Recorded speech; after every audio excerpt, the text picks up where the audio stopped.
Hello guys, welcome back to my channel once again. Ngasi nongmaijing chu numit ore adu na ngasi di akhoi family puna jo lunch chamina ni na hangoi di dum weekdays oi bani na chinnai ko duna adu ngasi di akhoi yung mi lai ta ba yaw bani na si akhoi mera me sari ba du na akhoi naw na so mera me si sum cha sum wasale adu na ngasi di North Indian gi ko paneer butter masala mayam na sum khambi ba duga mixed vegetable ko duga dumne raita amaga singju ma tawse na hai ado ngasi aina paneer butter masala ga raita ga mixed vegetable ga aina thongani ado aina sum blog namjan hoge tawbane ba ai ju koi re blog thaga ta ba ai sum thabak achin khara lai de ko ado na blog thaga charake mayam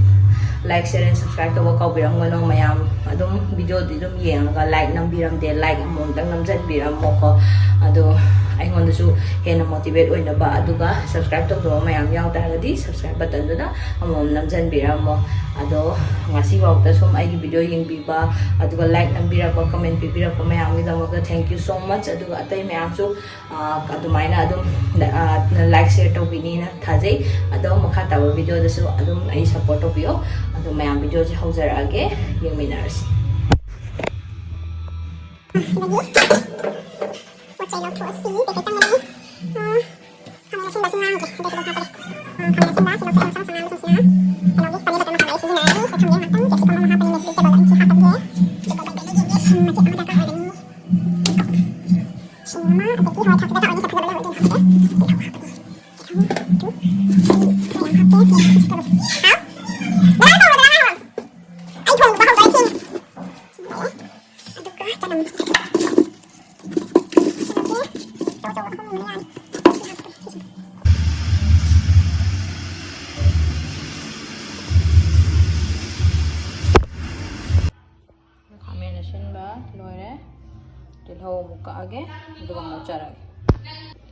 तेज पत्ता लेरे मोरोक अतेक लेरे तिलहौ चनम सिंग मोरोक दुगा खामेन सिंग बजे ngaksak nganggadamne do laitre do na si dum tawrage kai watli ilaichi ga kaju ga watli adum ta tawrige ilaichi karai da lai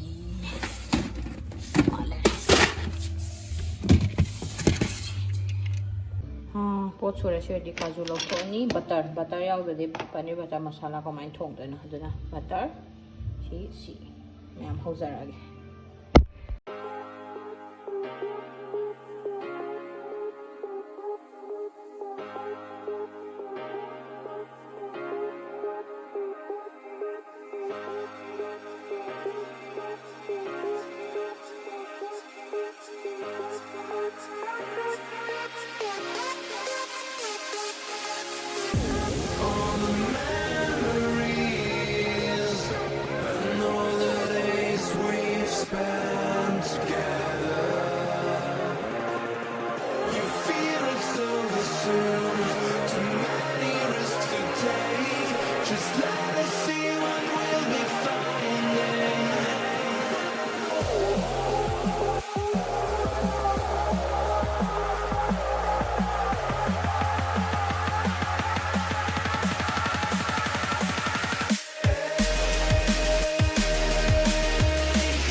mixed vegetable hong ba ni pot chai lang khat net hong la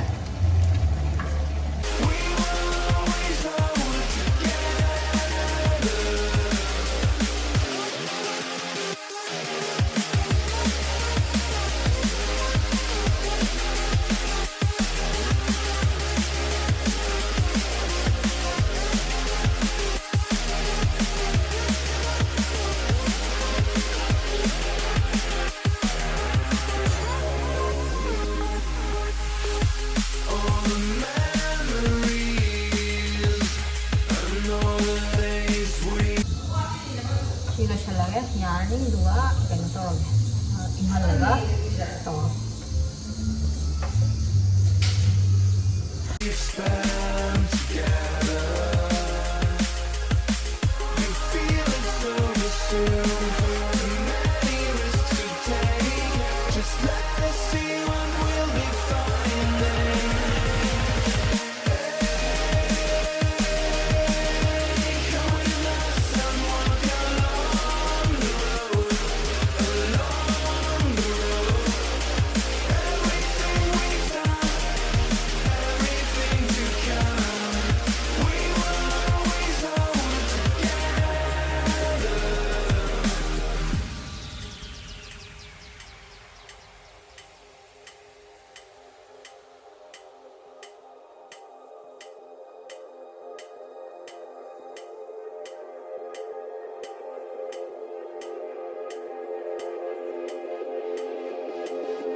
raita,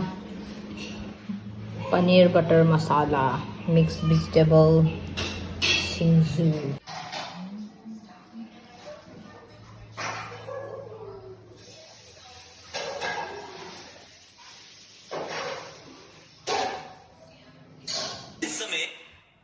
ꯆꯥꯛ ꯆꯥꯕ ꯁꯨ ꯂꯣꯏꯔꯦ ꯆꯥꯛ ꯆꯥꯕ ꯂꯣꯏꯔꯒ ꯑꯩ ꯉꯥꯏꯍꯥꯛ ꯀꯩꯅꯣ ꯇꯧꯕꯁꯨ ꯆꯠꯂꯨꯔꯦ ꯃꯥꯕꯣꯛꯀꯤ ꯂꯥꯏꯔꯤꯛ ꯂꯣꯏꯕꯁꯨ ꯆꯠꯂꯨꯔꯦ ꯑꯗꯨꯅ ꯍꯧꯖꯤꯛ ꯑꯩ ꯉꯥꯏꯍꯥꯛ ꯊꯕꯛ ꯇꯧꯔꯅꯤ ꯑꯗꯨꯒ ꯑꯩ ꯀ꯭ꯔꯤꯀꯦꯠꯁꯨ ꯌꯥꯝ ꯀꯟꯅ ꯌꯦꯡꯉꯦ ꯀ꯭ꯔꯤꯀꯦꯠ ꯌꯦꯡꯅ ꯑꯩ ꯊꯕꯛꯁꯨ ꯇꯧꯔꯤꯅꯦꯕꯀꯣ ꯑꯗꯣ ꯃꯌꯥꯝ ꯎꯠꯆꯔꯛꯀꯦ ꯑꯗꯨꯒ ꯑꯃꯨꯛ ꯑꯩ ꯍꯥꯞꯀꯠꯂꯛꯀꯦ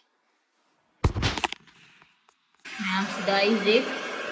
ꯀ꯭ꯔꯤꯀꯦꯠ ꯌꯦꯡꯅ ꯑꯩ ꯊꯕꯛꯁꯨ ꯇꯧꯔꯅꯤ ꯑꯗꯨꯒ ꯑꯃꯨꯛ ꯑꯩ ꯇꯥꯏꯝ ꯂꯦꯞꯁꯇ ꯃꯇꯦꯛ ꯑꯃ ꯍꯥꯞꯆꯔꯛꯀꯦ ꯑꯩꯅ ꯊꯕꯛ ꯇꯧꯕꯗꯣ ꯑꯗꯣ ꯃꯌꯥꯝ ꯌꯦꯡꯃꯤꯟꯅꯔꯁꯤ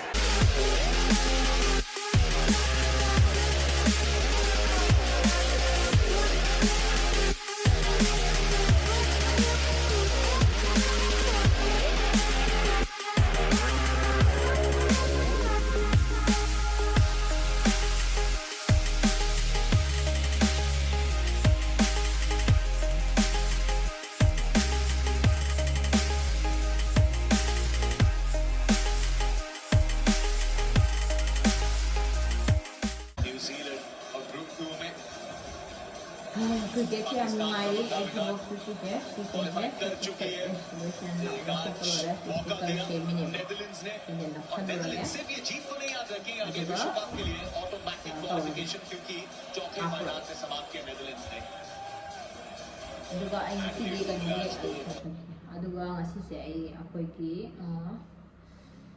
खंदे मखा ताबा वीडियो दो अदुम आई अमुक हापकलके कई गुमा अतोपा इंटरेस्टिंग वीडियो लै तारगदी मैम आई सीसीदी हाना नथोरगे अदुदुगा अमुक मखा तारगे video when you're dreaming it's measuring your cricket सु याम नुंगाइरी लोइदोरे इंडियन थोइदो माले ngasiदी इंडिया गा जिम्बाब्वे गगे गेम दो अदो इसी याम कने येगी कनोनासु इंडिया ना थोइदो माले किदे अदो थोरदी फनी अदुना हजिक आई थबक सु तखाय म लोइसले माले गम तोरनी अदो आई मपानी आई होगी गार्डन की हाइपेट व्यू उठके अदुगा होगी बुरोय चौदो अदुजु पाले पान हौरे मचा मचा अदु ममदिंगा दai हाना सत उलागे अदो मैम येमिनार्स कोयो कोको आई ngai le कोको कोई ngai le होगी कनोजु हौरबनी आई ngarang khara chathokre pokchoi pokchoi pale yam nauri do ai di cham hore pokchoi pale si sina Thailand gi kobi mana ne hai si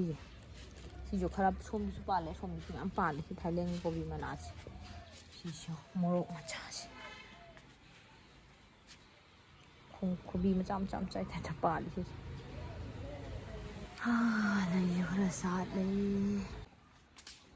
dragon fruit चू लेपना दुम पाले खोइजे अमम पालक्तोर नहान दिवाली में आदु खरा हे चाथोख्रबन सिसिने तो Thailand गे कोबी मना हाय सिसे अमता दि चाद्री ले यंगो सिजु फसे तो सि लेजे ए नामु माउदे लेरकपने wow Pami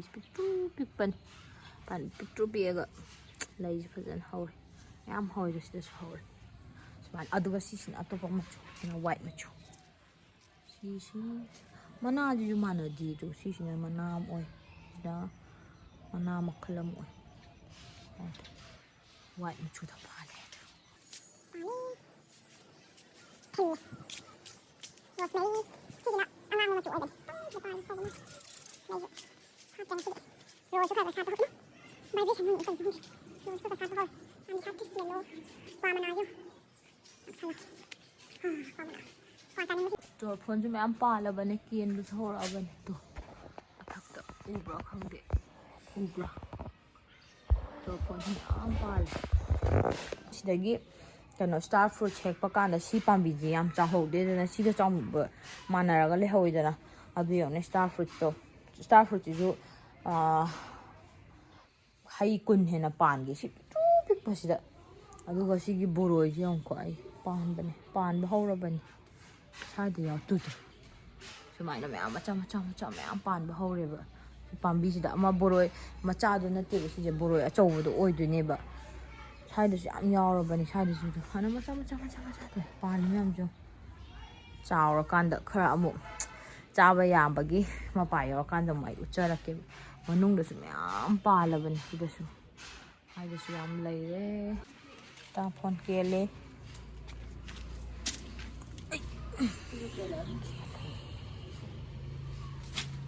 ra mari amaga hegle mari mga taruk tare sungkida yung showers palagi yung mga tada nga thal anong yot may thali wow maning views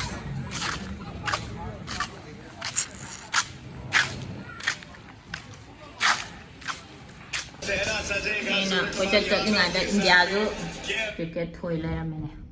semi final changani yes ai di cricket so yam pame du na dum yenge ngasi thoi re hai am phare ai ko chat linga da और भारतीय गेंदबाज swing is still the king मुबारकबाद सभी करोड़ों fans को 2021 में बहुत चोट पहुंची थी टीम को चोट पहुंची थी फैंस को लेकिन आज क्वालिफाई कर लिया सेमीफाइनल के लिए इरफान पठान मुबारकबाद आपको भी वीडियो से वीडियो से साइदा लोशन लगे नत्रदी याम सांगने होय मम्मे वसे माने मम्मे तुना वीडियो से एंडिंग ओइना तौरगे ngasiगidi ai फजना एडिट तौबै फम्म कांदा खंगनी बा वीडियो दो